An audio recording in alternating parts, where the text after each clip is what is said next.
Latest updates के लिए दबाना न भूलें बेल आइकन और सब्सक्राइब करें हमारा यूट्यूब चैनल। नमस्कार, मैं हूं शशि रंजन और आपका बहुत बहुत स्वागत है जनता टीवी में। और आपको पता है, पिछले कई दिनों से मैं जींद में ही घूम रहा हूं और अलग अलग जगह, कभी जींद शहर में, कभी गांव में, कभी यहाँ नाश्ता, कभी वहाँ नाश्ता। और आज नाश्ते की टेबल पर जो नेताजी इस वक्त मौजूद है, आपको पता है वो थर्मामीटर तो मैं बोलता नहीं, आप खुद समझ जाते हैं कि थर्मामीटर लगाता हूं। तो आज नाश्ते के टेबल पर जिन्हें थर्मामीटर लगाऊंगा और जिनका टेम्परेचर आप जज करेंगे, देखेंगे कहाँ कितनी गर्मी नरमी क्या है, वो है कांग्रेस के कैंडिडेट इस जींद उपचुनाव में और कांग्रेस के बहुत ही बड़े नेता रणदीप सुरजेवाला। बहुत बहुत नमस्कार और आपके दर्शकों को शुभकामनाएं। जी, ये आवाज़ रणदीप जी, एकदम लग रहा है कि दिन भर भाषण का कार्यक्रम चलता रहता है और हम जैसे लोग परेशान करने पहुंचते हैं वो अलग से। नहीं, चुनाव में ये स्वाभाविक है। आप अपनी बात कहेंगे तो कहीं ठंडा, कहीं गरम, कहीं दूध, कहीं चाय, ये स्वाभाविक है। तो ये आपका अब भी वही रूटीन है? मैं तो आपको बहुत पहले से जानता हूँ कि बाकी सब जो नेता हैं वो तो अपने घर हो लेते हैं 12 साढ़े 12 बजे, लेकिन रणदीप जी को मैं जानता हूँ नरवाना कैथल सब चुनाव लड़ते हैं, तो इनके रात में लौटने का कार्यक्रम सुबह 4:30-5 बज जाता है। अक्सर अभी भी वही है और 3-4 बजते हैं। 3-4 बजे तक बहुत सारे लोग, बहुत सारा स्नेह, बहुत सारा आशीर्वाद, बहुत सारा प्रेम जी जींद की इस ऐतिहासिक धरती पर मिल रहा है और सब साथी ये चाहते हैं कि वो स्वयं मिले। तो अब स्वयं मिलने की उस श्रृंखला में स्वाभाविक तौर से समय तो लग जाता है। तो और फिर सुबह कितने बजे उठ जाते हैं? मैं 7 बजे उठ जाता हूँ, तो सुबह की मैंने मेरी मीटिंग्स खत्म कर ली। अच्छा, और उसके बाद फिर ये 9:30 9:30 तक 9:30 तक मैं फिर अपना सेकंड राउंड शुरू कर देता हूँ। फिर शुरू हो जाता है वो कार्यक्रम, ये चलता रहता है। और ये खाने का क्या सिस्टम रहता है? ये मैं देख रहा हूँ चना रोटी, चना रोटी। इसके बाद फिर कब नसीब होगा? रात को। और दिन भर लोगों का प्यार। अच्छा, उससे इतनी ताकत मिलती है कि आपको खाना खाने की आवश्यकता ही नहीं। तो दूध तो खूब मिलता है यहाँ पे, यहाँ तो जी दूध बिल्कुल संस्कार में है। देखिए, तो डेली का कितना ग्लास हो रहा है आजकल? अब इसकी कोई संख्या नहीं। अगर जींद के लोग दूध नहीं पिएंगे तो साहब कौन पिएगा? और आप लोग जब घूमते होंगे तो दूध में तो प्रोटीन और कैल्शियम और मिनरल्स के जगह आप लोगों को तो वोट भी नजर आता होगा, इसलिए उसको तो आप छोड़ भी नहीं, चाहे हालत बेहालत हो जाए। लेकिन नहीं, ऐसा है कि देखिए 10-20 गिलास, अगर आप आधा गिलास दूध पिए, 10 गिलास दूध तो हो ही जाता होगा। तो उससे वो भी एक अपने आप में भोजन है और लोगों का प्यार है जो आपको ड्राइव करता है, आगे लेकर जाता है। तो एक तो दूध ड्राइव करता है और एक लोगों की मोहब्बत सबसे ज्यादा ड्राइव करती है। तो ये उसके बाद मतलब फिर रात में ही भोजन नसीब होता है। जी। अच्छा, ये टिश्यू पेपर एक दे दीजिए। ये जींद में आप तो पुराने एक्सपर्ट हैं, आप तो हुड्डा जी के जमाने में ट्रबल शूटर थे, क्या क्या नाम है आपके, बहुत सारे नाम हैं। ये जींद में आकर के कभी दे दीजिए, हुड्डा जी के हनुमान, कभी ट्रबल शूटर, आजकल राहुल गांधी के बहुत ही करीबी, रणनीति सब आप बनाते हैं, शामिल होते हैं। खट्टर सरकार ने 5 साल में, आपने जब अपना कैमरा और पैनी नजर अवश्य घुमाई होगी, उससे बचता तो कोई है नहीं। वही तो रोजी रोटी हमारी सर। चारों तरफ या तो सब कुछ टूटा पड़ा है या जेसीबी की मशीन से खोद रखा है, कुछ भी पूरा नहीं। 4.5 साल तो मनोहर लाल खट्टर साहब और बीजेपी सरकार जींद की तरफ मुंह कर भी नहीं सोई। वो आए ही नहीं, कांटा मार रखा था कि जींद हरियाणा के नक्शे पर नहीं। इसलिए मेरा एजेंडा बड़ा सीधा है। जींद को पीने का पानी, sewerage treatment plant, solid waste disposal plant, stadium और अस्पताल के अंदर कोचेज, नर्सरी, डॉक्टर्स, शिक्षा जो हैं, कॉलेजेस हैं पर प्रोफेसर्स और लेक्चरर्स नहीं, तो ह्यूमन रिसोर्स और बिजली और नहरी पानी का इंतजाम, ये जींद की प्राथमिकताएं हैं। आज जींद एक टूटे हुए गांव की शक्ल ले ली है जींद ने, खट्टर सरकार में, भाजपा सरकार में। जींद को वाकई में एक आधुनिक शहर बनाने की जरूरत है और गांव में चारों तरफ विकास की आवश्यकता है। यही मेरा एजेंडा है, यही मेरा ध्येय है, यही मेरा रास्ता है। ऑपोजिशन के जो लोग हैं ना, मैं अक्सर ये कहता हूँ कि मोहब्बत करने वाले लोग सिर्फ अपने घर में नहीं हैं, वो तो सरहद पार जो बेइंतहा इश्क है ना, वो ज़्यादा है। वो कहते हैं कि रणदीप जी जब ये 4.5 साल गिनते हैं तो उसके पहले वाले 10 साल क्यों नहीं गिनते हैं, जिसमें रणदीप जी खुद ही इतने बड़े कद के मंत्री थे, ट्रबल शूटर हनुमान हुड्डा जी की सरकार थी, और तब ये आरोप लगता था कि जो डेवलपमेंट हो रहा है, दो ही जगह लोग कहते हैं डेवलपमेंट हुआ, एक तो रोहतक में, और उस रोहतक साम्राज्य में भी रणदीप सुरजेवाला ने कैथल का डेवलपमेंट किया, तब जिनकी याद क्यों नहीं आती थी? वाजिब सवाल है, जरूर पूछा जाना चाहिए। आप जिस विधानसभा क्षेत्र की नुमाइंदगी करेंगे, और मुझे बड़ा फख्र है कि मैं कैथल की नुमाइंदगी करने का सौभाग्य मुझे मिला, और उससे पहले नरवाना का। अगर मैं नरवाना और कैथल में काम नहीं करूं तो कल फिर आप जनता टीवी पर ये कहेंगे कि ये विधायक नालायक है, ये अपने क्षेत्र में काम नहीं करता। नहीं, ये प्लस पॉइंट है। लोग कहते हैं कि उस 10 साल में कहीं काम हुआ तो रोहतक में। इवन किरण चौधरी, कैप्टन अजय यादव, ये सब रोते रहे कि उनके इलाके में डेवलपमेंट नहीं हुआ। तो रणदीप सुरजेवाला ने पूरी मुस्तैदी के साथ कैथल का डेवलपमेंट किया, लेकिन जींद याद नहीं। अब जींद पर आ जाइए, क्योंकि आपने पहले उसका सवाल पूछा था।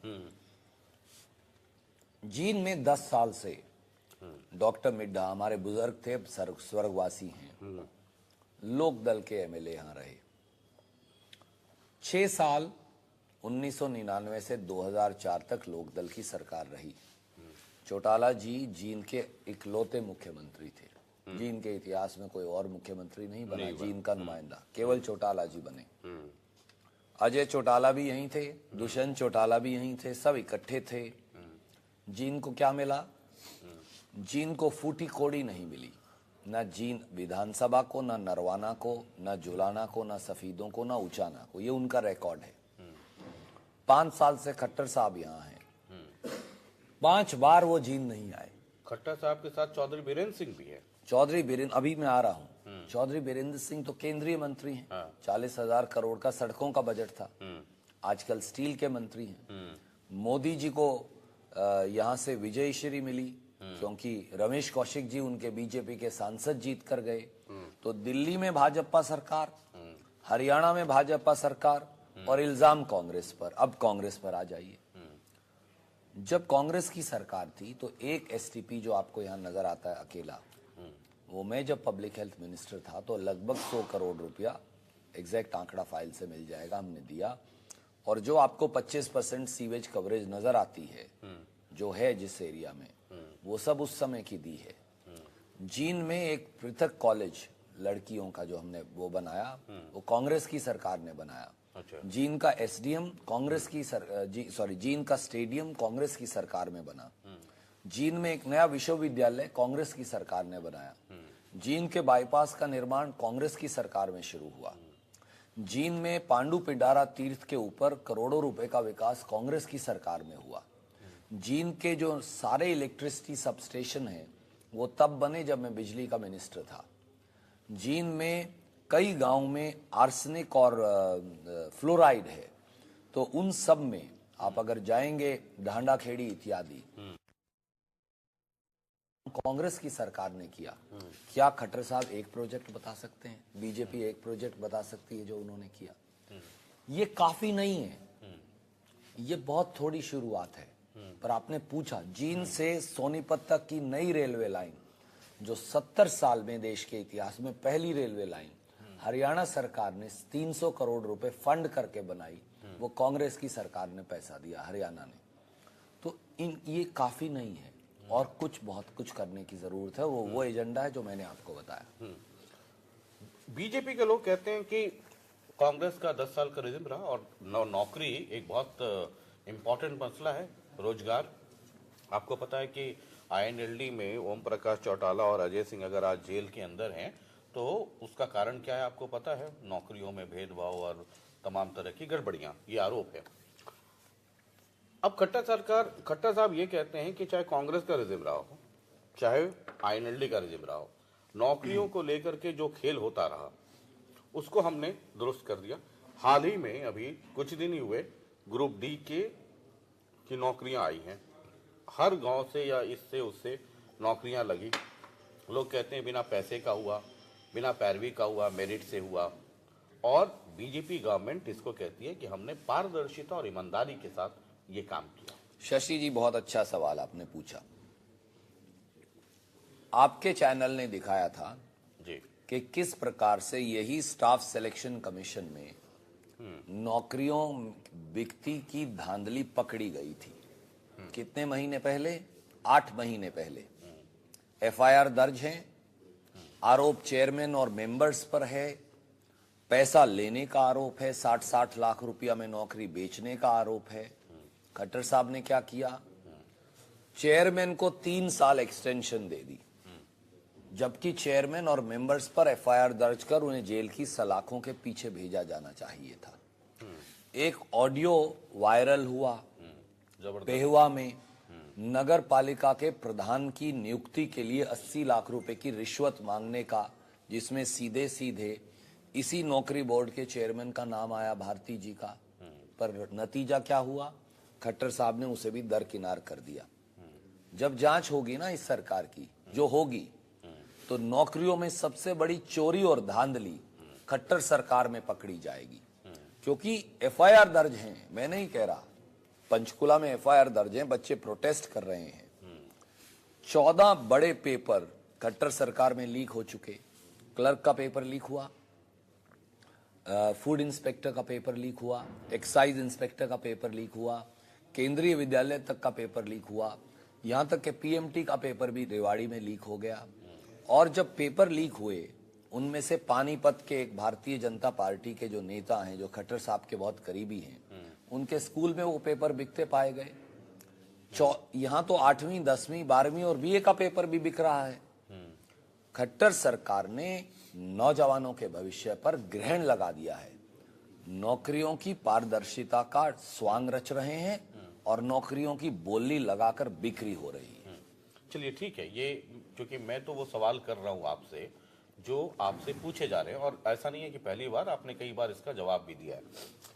एक सवाल ये बार बार, आपके भतीजे ही हैं चुनावी मैदान में, अब भतीजे भी बालिग हो गए हैं, चुनाव लड़ने की उम्र हो गई है और जबरदस्त तरीके से मैदान में है। इसके पहले कि उनके घर पे क्या चल रहा है, मैं उस पर ही बात करूंगा, और इसलिए भी बात करूंगा कि वो सिर्फ पारिवारिक मसला नहीं है, वो पब्लिक डोमेन का मसला है। अगर आप या मीडिया, इवन मैं अपने आप को कहता हूं कि हम पब्लिक डोमेन में जीने वाले लोग हैं, तो बात घर की घर तक नहीं रहेगी। लेकिन जो आपके भतीजे हैं जेजेपी में, जिनके आपके भाइयों ने अलग कर दिया, अभय जी ने, भाई है ना आपके? चलिए बोलिए। ठीक है, राजनीति में है, हमारा कोई व्यक्तिगत दुश्मनी किसी हाँ नहीं ठीक है, तो इसलिए मैं भतीजा ही कह रहा हूँ, जेजेपी। वो कह रहे हैं कि रणदीप जी कैथल छोड़ करके यहाँ आ गए, है ना। इतनी मोहब्बत थी अगर जींद से, तो जब नरवाना रिजर्व हुआ था तो उनको जींद आना चाहिए था, कैथल क्यों चले गए थे। और जब अगर हम आ गए, कहते हैं कि दुष्यंत का मुख्यमंत्री बनना तय है, आ गए तो हम सारे घोटालों का, पीडब्ल्यूडी का और इसका और उसका, जब कच्चा चिट्ठा आना शुरू होगा तो आपको पता चलेगा रोडवेज का, इसका, कि कहाँ कहाँ क्या क्या मसला है। 2 बातें हैं, छाछ तो बोले सो बोले, छलनी भी बोले जिसमें 1000 छेद। क्या कभी दुष्यंत और दिग्विजय ने मेहनत करके कोई पैसा कमाया है? कभी नौकरी की हो, वकालत की हो? अब तो मुन्ना भाई एलएलबी निकले, साबित हो गया। अजीज हैं, छोटे हैं उम्र में, अभी बहुत कुछ उन्हें जिंदगी के बारे में। हर बार वो पगड़ियां रौंद कर और गालियां देकर आगे नहीं बढ़ सकते। जब आप अपनी शुरुआत नींव की अपने दादा की पगड़ी को रौंद कर और पांव रख कर करो, अपने परिवार की प्रतिष्ठा को कुचल कर करो, तो फिर कई बार समझ आने में समय लगता है, पर लोग जरूर समझाते हैं। आप लोग सरसा से यहाँ क्यों आए? क्या उन्हें पूरे जींद जिले में पहली बार पार्टी बनी, पहली बार टिकट दी, पूरे जींद जिले में एक व्यक्ति भी इस काबिल नहीं दिखा? पड़ोस के हिसार या कैथल में भी एक व्यक्ति इस काबिल नहीं दिखा कि वो जींद से चुनाव लड़ सके, कि डबवाली से यहाँ पहुंचे, कि अपने ही परिवार के अपने ही बाही को यहाँ भी चुनाव की टिकट दे दी। तो अंधा बाटे सीरनी, मुड़ मुड़ अपने को दे। ये हरियाणा किसी परिवार की बपोती नहीं है। हरियाणा के लोग और जींद के लोग खासतौर से अपना निर्णय स्वयं लेते हैं। और कम से कम ये बता दें कि उनका परिवार तो आज भी भ्रष्टाचार के आरोपों में आरोपित है और ट्रायल फेस कर रहा है। खट्टर साहब ने और उन्होंने मिलकर, क्योंकि ये दोनों एक दूसरे से मिले हुए हैं, साठगांठ है। कल रामविलास शर्मा जी के बयान से साफ भी हो गया, अब तो भाजपा जजप्पा की डिफेंस में उतर आई है। तो दोनों ये इकट्ठे हैं। क्या दुष्यंत चौटाला ने राष्ट्रपति के चुनाव में बाबू जगजीवन राम जी की लड़की का विरोध कर मोदी जी के साथ वोट नहीं डाली? उपराष्ट्रपति के चुनाव में बीजेपी के साथ दुष्यंत चौटाला ने वोट डाली। डिप्टी चेयरमैन राज्यसभा के चुनाव में दुष्यंत चौटाला ने बीजेपी के साथ मोदी जी के कहने से वोट डाली। और जब खेती पर टैक्स लगा, बड़ी बड़ी बातें करते हैं, जब खेती पर जीएसटी लगा दिया, राहुल गांधी जी ने विरोध किया, हम अविश्वास प्रस्ताव लाए मोदी जी के खिलाफ, तो दुष्यंत चौटाला फिर मोदी जी के पाले में जाकर खड़े हो गए। ये लोग वो हैं, मुंह में राम बगल में छुरी। ये भाजपा की बी टीम है। आखिर में ये जाकर खट्टर साहब की गोदी में बैठ जाएंगे। आपने रामविलास जी की बात की तो मुझे अचानक वो दिन याद आ गया जिस दिन नॉमिनेशन फाइल हो रहा था और आपका इंतजार हो रहा था, कुछ पेपर्स आप बनवा रहे थे। तो रामविलास जी और उधर हुड्डा साहब, शैलजा जी, सब लोग बैठे हुए थे। एक बड़ा वीडियो वायरल भी हुआ। तो रामविलास जी पहुंचे उनके पास, हुड्डा साहब के पास, कहे कि मुबारक हो, काम कर दिया, मतलब कांटा निकाल दिया। देखिए, रामविलास जी मेरे बुजुर्ग हैं, मैं तो उनका बड़ा सम्मान करता हूँ, पर उनकी पीड़ा भी समझता हूँ। हाँ। क्योंकि बुजुर्ग हैं, सम्मान करता हूँ। पीड़ा हालांकि हुड्डा साहब ने त्वरित उनकी स्पॉन्टेनियस बताया था। उनकी जो पीड़ा है वो ये है कि 40 वर्ष भाजपा में कार्यकर्ता के तौर पर काम करके जब भाजपा को कोई पूछने वाला नहीं था, रामविलास जी को मोदी जी और खट्टर साहब ने दूध की मक्खी की तरह निकालकर खुड्डे लाइन लगा रखा है। उम्र के इस पड़ाव में भी वो वही शिक्षा मंत्री जिसको कोई ताकत नहीं है, जो वो देवीलाल जी के साथ 70 के दशक में थे, 70 से 80 तक की सरकार में थे। रामविलास जी सबसे ज्यादा खिन्न, हताश और निराश हैं। कभी कभी पंडित जी की निराशा निकल आती है। वो मेरे बड़े हैं, उनकी बात को गंभीरता से मत लीजिए। चलिए, 3 कैंडिडेट हैं। हम चाहे, मैं तो ये अक्सर कहता हूं कि हाथी के 2 दांत होते हैं, पॉलिटिक्स में 74 होते होंगे। हम कितनी भी बात कर लें, जातीय समीकरण नहीं है, हम तो 36, 35, 48 बिरादरी, तमाम तरह की चीजें मैं सुन भी लेता हूं और सर हिलाता हूं। उसका मतलब ये नहीं है कि मैं एक्सेप्ट कर रहा हूं।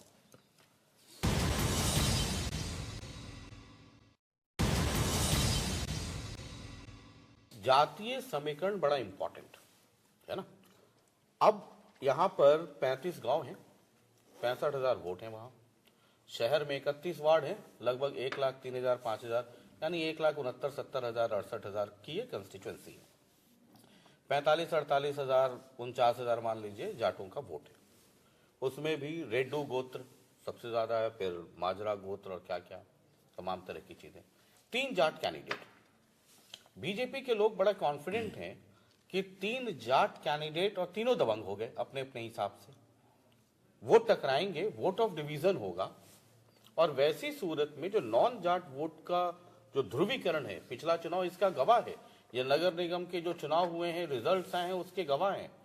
वो फिर बीजेपी के लिए बड़े कंफर्टेबल स्थिति हो जाएगी। शशि जी, आप पत्रकार हैं और पुराने पत्रकार हैं, खोजी हैं, पैने हैं। मैं आपकी एक बात से सहमत नहीं। ये मेरी बात नहीं है, ये बीजेपी की बात है। मैं तो जानना चाहता हूं कि क्या गणित है। नरवाना में क्या गणित था, कैथल में क्या गणित था, आपके सामने मैंने वो गणित तोड़कर दिखाया। मैं हमेशा ये बोलता हूं, जो जाति पाति पर वोट मांगेगा वो आपका काम नहीं करेगा। या काम करवा लीजिए या जात को वोट दे लीजिए, एक ही होगा दोनों में से। जो काम करेगा उसकी जाति नहीं हो सकती, सरकार की जाति नहीं हो सकती, डॉक्टर की जाति नहीं हो सकती, ड्राइवर की जाति नहीं हो सकती, पायलट की जाति नहीं हो सकती, एमएलए एमपी की जाति नहीं हो सकती। हमें सबकी नुमाइंदगी करनी है। बहुत लोग इस जहर को फैलाते हैं। भारतीय जनता पार्टी जातीय जहर को फैलाने में, खास तौर से खट्टर साहब, उनको अभी एक कला आ गई है, पर वो ये भूल गए हैं कि इस प्रदेश के लोग बहुत बुद्धिमान हैं। वो जाति पाति के विभाजन को समझते नहीं। मैं हमेशा बोलता हूं, काम की जात नहीं, यानी काम करने वाले की जाति नहीं, और जात का काम नहीं, यानी जाति बताने वाला काम नहीं करेगा। लोग फैसला करेंगे। मैंने तो अपने राजनीतिक जीवन में देखा है, उन्होंने हमेशा मेरे काम के आधार पर फैसला किया। कई लोग ये भी कह रहे हैं कि आजकल जींद वालों के यहाँ बहुत ज़्यादा रिश्तेदारी हो रही है, और रणदीप जी ने कैथल नरवाना बड़े कद के नेता हैं, बड़ा सम्मान है, और ये भी कड़वी सच्चाई है कि कांग्रेस ने रणदीप सुरजेवाला को बतौर कैंडिडेट उतार दिया है ना। मुझे किसी ने बताया था जब राहुल गांधी आप अब चलिए ज़्यादा नहीं बोलूँगा, वाई नॉट यू, और मुस्कुरा करके चले गए थे, तो वो वाई नॉट यू और उस वाई नॉट यू में रणदीप सुरजेवाला का उस देर रात जींद के लिए कैंडिडेट बन जाना, और उसके बाद जींद की जो पूरा जो मिजाज है या फिर जो गणित है वो एक नए सिरे से कैलकुलेट होने लगा। आप शायद चुनाव में नहीं होते कांग्रेस के कैंडिडेट, तो शायद आज ये कहने में संकोच नहीं है कि इतनी गहमा गहमी या मीडिया का कंसंट्रेशन या चुनाव जिस तरीके से दिलचस्प हो गया है वो नहीं होता। लेकिन इसको पूरा ऑर्गेनाइज करना, मिडा साहब पिछली बार चुनाव जीते थे, हरिचंद मिडा, स्वर्गीय हरिचंद मिडा जी, INLD के सीट पर थे, शहर से हार गए थे, गांव से जीत गए थे। और जो बीजेपी के कैंडिडेट थे सुरेंद्र बरवाला, शहर से वोट मिला, गांव से कम वोट मिला, और 2,500-3,000 3,500 मुझे एग्जैक्ट नंबर्स याद नहीं है, लेकिन कुछ ऐसा ही रहा था, बहुत थिन मार्जिन से वो हारे थे।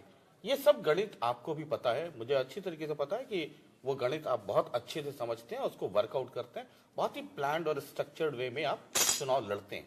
ये सब है ना जहन में। स्वाभाविक तौर से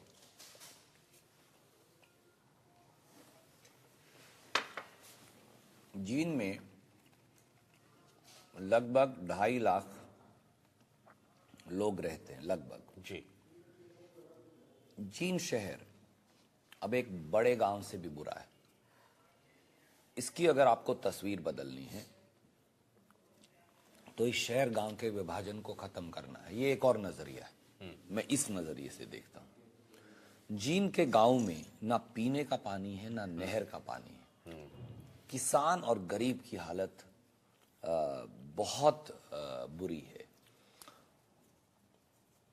उस सूखे का सर फोड़ना है और ये सुनिश्चित करना है कि वो सुविधाएं वहां पैदा हो।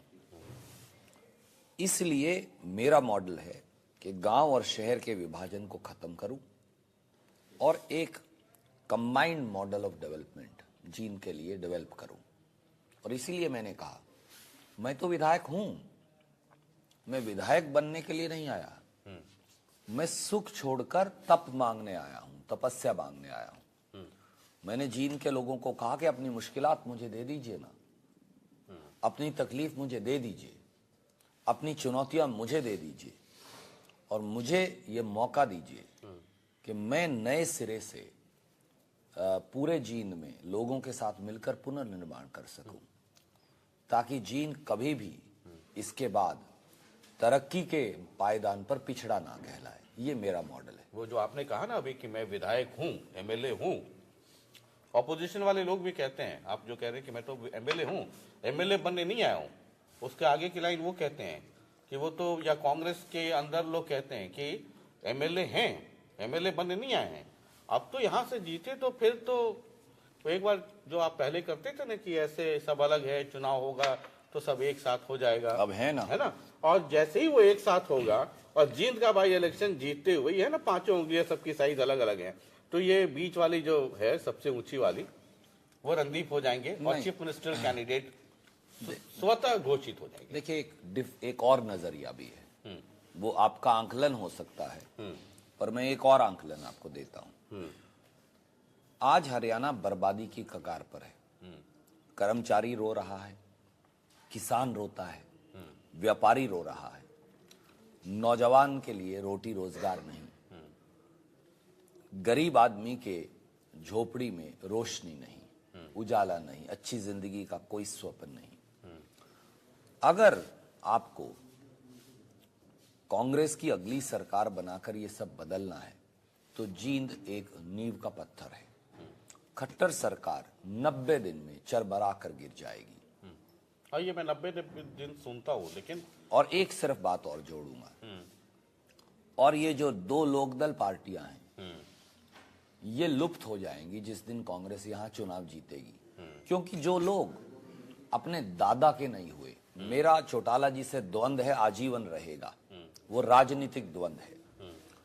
परंतु दुष्यंत और दिग्विजय जो कपड़ा पहनते हैं, जो उनकी चमड़ी है, जिस कार में वो चलते हैं, जो पैसा वो इस्तेमाल करते हैं, जो शानो शौकत से वो जीते हैं, जो ठाठ बाट हैं, वो सब उनके दादा का दिया हुआ है, वो ये भूल गए। और उसी दादा को एक इलेक्शन में, एक जलसे के लिए जो लोग षड्यंत्र करके बूढ़े दादा को 86 साल की उम्र में अस्पताल से निकलवाकर केजरीवाल से मिलकर तिहाड़ जेल भिजवा दें, वो जींद की जनता का भला करेंगे। दादी तो हमेशा पोतों की लंबी उम्र की दुआ करती है। मृत्युशैया पर पड़ी दुष्यंत और दिग्विजय की दादी का ये कहना कि ऐसे पोते हो ना हो तो रहे ना, और वो उनकी अर्थी को खंडा ना दे, समाज में इससे ज्यादा बुरी बात हो नहीं सकती।